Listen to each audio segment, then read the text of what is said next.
বলছি আসবে, এবং তোমরা লাইক এন্ড সাবস্ক্রাইব করে আমাদের চ্যানেলটাকে এগিয়ে নিয়ে যেতে সাহায্য করো। বৈধতা বিচারের এর আগে ননর্থক দোষ, চতুষ্পদ দোষ, সাধ্যপক্ষ হেতু আমার ছাত্ররা দেখিয়েছে। তো আজকে আমি যেটা দেখাচ্ছি যে ননর্থক দোষ যদি না থাকে, প্রথমে যদি চতুষ্পদ না থাকে, সাধ্যপক্ষ হেতু যদি না থাকে, তাহলে এই বৈধতা বিচার মূর্তিতে চলে যায়। তো মূর্তি কি আমাদের টোটাল 226টি মূর্তি রয়েছে, তার মধ্যে শুদ্ধ মূর্তি হচ্ছে 19টি। এই 19টি মূর্তি 4টি সংস্থানের মধ্যে অন্তর্নিহিত আছে। তো সেই 4টি সংস্থান কি, মূর্তি কি, একটু পরে আমি তোমাদেরকে দেখাচ্ছি খাতার মাধ্যমে। আর এটা যদি ননর্থক দোষ, চতুষ্পদ দোষ, সাধ্যপক্ষ হেতু যদি না থাকে, তাহলে কিভাবে মূর্তিতে যায়, তাহলে সেটাই আমি তুলে ধরছি। তো বৈধতা বিচারে কারণ, কেননা, যেহেতু থাকলে তার আগের লাইন সিদ্ধান্ত হয়, সুতরাং, নতুবা, কিংবা, যেহেতু সেহেতু থাকলে সেই লাইনই সিদ্ধান্তে চলে যায়। তো আমি দেখছি এখানে এই হচ্ছে একটা লাইন, এখানে রয়েছে কেননা, তারপরে রয়েছে তিনি হলেন কবি, আর সব কবি দার্শনিক।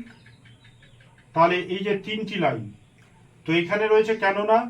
তো কেননার সামনের যে লাইনটা, সেটা সিদ্ধান্তে চলে আসে। বৈধতা বিচার সিদ্ধান্ত দিয়ে শুরু করতে হয়। তাহলে সিদ্ধান্তে কি আসছে,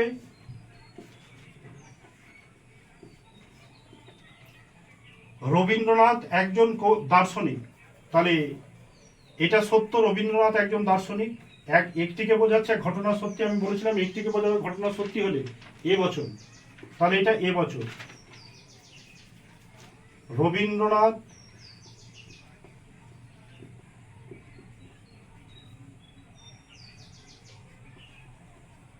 হন কবি, এই দার্শনিক।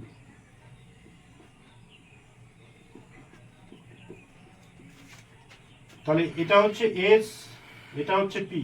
এস কি পক্ষ, পি কি সাধ্য। তাহলে এস এর উপরে কি লেখা রয়েছে, রবীন্দ্রনাথ। তো এই লাইনটা পুরো হয়ে গিয়েছে সিদ্ধান্তে, এর দিকে আর আমরা তাকাবো না। থাকলো দুটো লাইন, তিনি হলেন কবি। তো এস এর উপরে কি লেখা আছে, রবীন্দ্রনাথ। তো রবীন্দ্রনাথ যদি এসে লেখা থাকে, এই রবীন্দ্রনাথ, তো তিনি বলতে কাকে বোঝাচ্ছে, রবীন্দ্রনাথকে। তাহলে তিনি বলতে, তো এস এর উপরে রবীন্দ্রনাথ, এটা সব সময় বৈধতা বিচারে সিদ্ধান্তের এখানে একটা প্রথম আশ্রয় বাক্য হবে, এটা হচ্ছে দ্বিতীয় আশ্রয় বাক্য। তো এস সবসময়, এস এর উপরে যে রবীন্দ্রনাথ, এটা সবসময় দ্বিতীয় আশ্রয় বাক্যে থাকবে। তার মানে এই লাইনটা চলে আসছে দ্বিতীয় আশ্রয় বাক্যে। তো রবীন্দ্রনাথ তিনি বলতে কাকে বোঝাচ্ছে, রবীন্দ্রনাথ। এস এর উপরে যেটা বসে রয়েছে, তো সেটাই কিন্তু সেকেন্ড আশ্রয় বাক্যে বসাতে হবে। তো তিনি বলতে রবীন্দ্রনাথকে বোঝাচ্ছে। তাহলে দ্বিতীয় আশ্রয় বাক্য, আশ্রয় বাক্য তিনি। তো তিনি বলতে কে, রবীন্দ্রনাথ হন কবি। তাহলে এই যে এস এর উপরে লেখা যে রবীন্দ্রনাথ, রবীন্দ্রনাথ যদি এটা কিন্তু এদিকে চলে যেত।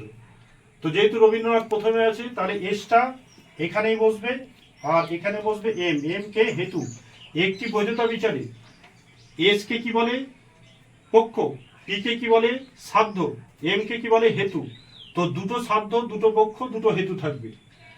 তো সেকেন্ড আশ্রয় বাক্য পেয়ে গেছি। তাহলে বাকি আছে কোন লাইনটা, এটাও ক্লোজ করে দিলাম। তার মানে দুটো আশ্রয় বাক্যের কাজ হয়ে গেছে, থাকলো 3টে। তাহলে এটা প্রথম আশ্রয় বাক্যে চলে যাবে। কেন, যে এখানে কি লেখা আছে, সব কবি দার্শনিক। তো সব কবি দার্শনিক, তো সব কবি বলে দিয়েছে, সব কবি দার্শনিক, তার মানে সকল কবি হয় দার্শনিক। তাহলে এই যে পি এর উপরে লেখা রয়েছে দার্শনিক, পি সবসময় প্রথম আশ্রয় বাক্যে যায়। পি সবসময় প্রথম আশ্রয় বাক্যে বলতে পি এর উপরে যে দার্শনিক, এই যে এখানে দার্শনিক কথাটা লেখা রয়েছে, তাহলে এটা প্রথম আশ্রয় বাক্যে এই লাইনটা চলে আসবে। তাহলে এটাও হবে এ বচন সেকেন্ড আশ্রয় বাক্যটা, তাহলে এটাও হবে এই প্রথম আশ্রয় বাক্য, আশ্রয় বাক্য। তাহলে বলেছে সব কবি দার্শনিক, তাহলে এটাও এ বচন সকল কবি হন দার্শনিক।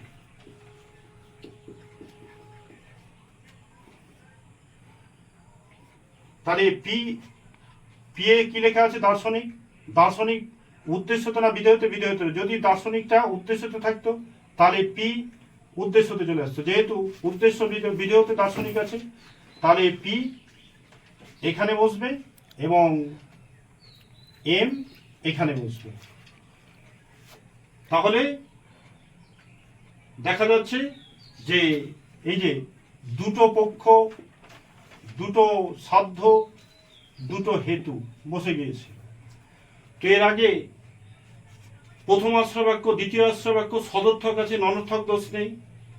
এখানে রবীন্দ্রনাথ, এখানে রবীন্দ্রনাথ একই, দার্শনিক দার্শনিক একই, তাহলে দুটো রবীন্দ্রনাথ রবীন্দ্রনাথ এস এস একই রয়েছে একটা পদ, দার্শনিক দার্শনিক পি একই রয়েছে দুটো পদ, আর এম এ কবি রয়েছে, এম এ কবি রয়েছে তাহলে তিনটি পদ। তাহলে একটি বৈধতা বিচারে তিনটি পদ থাকে, তার মানে এখানে চারটি পদ নেই। এর আগের ভিডিওতে তুলেছে ছাত্ররা যে চতুষ্পদ দোষ হয় যদি এখানে, যেহেতু তিনটি একই আছে তাহলে এখানে চতুষ্পদ নেই। সাধ্যপক্ষ হেতু আছে কিনা দেখে নি। এটা এ বচন, তো প্রথমেরটা ব্যাপ্য পরেরটা অব্যাপ্য, এ বচন পরেরটা ব্যাপ্য পরেরটা অব্যাপ্য। সিদ্ধান্তে এ বচন প্রথমেরটা ব্যাপ্য পরেরটা অব্যাপ্য। তো দেখা যাচ্ছে এর আগের ভিডিওতে দেখানো হয়েছে সাধ্যদোষ পক্ষদোষ হেতুদোষ কি। তাহলে এস উপরে ব্যাপ্য নিচে ব্যাপ্য দোষ নেই, যদি উপরে অব্যাপ্য নিচে ব্যাপ্য হতো তাহলে দোষ হতো। কোন দোষ? পক্ষদোষ। পি উপরে অব্যাপ্য নিচেও অব্যাপ্য, তাহলে এখানেও দোষ নেই। পি যদি উপরে অব্যাপ্য হতো, এই যে বচনটা যদি চেঞ্জ হয়, এখানে যদি আই বচন হতো, তো এখানে যেমন পূর্বেরটা এখানে অব্যাপ্য হয়েছে, এটা যদি ই বচন হয়ে যেত এর না হওয়ায়, তাহলে এটাও ব্যাপ্য হতো এটাও ব্যাপ্য হতো, কিন্তু তখন কি দেখা যেত? উপরে অব্যাপ্য নিচে ব্যাপ্য হয়েছে, তখন কিন্তু এটা সাধ্যদোষে দুষ্ট হয়ে যেত। এম হেতু, হেতুকে বলা হয়েছে যে দুই জায়গাতে যদি অব্যাপ্য হয় তাহলে হেতু দোষ হয়, কিন্তু এখানে এ বচন হয়েছে এখানে ব্যাপ্য হয়েছে, আর দ্বিতীয় আশ্রয় বাক্যে এ বচন হয়েছে বিধেয়তে অব্যাপ্য হয়েছে, তো এক জায়গায় ব্যাপ্য এক জায়গায় অব্যাপ্য।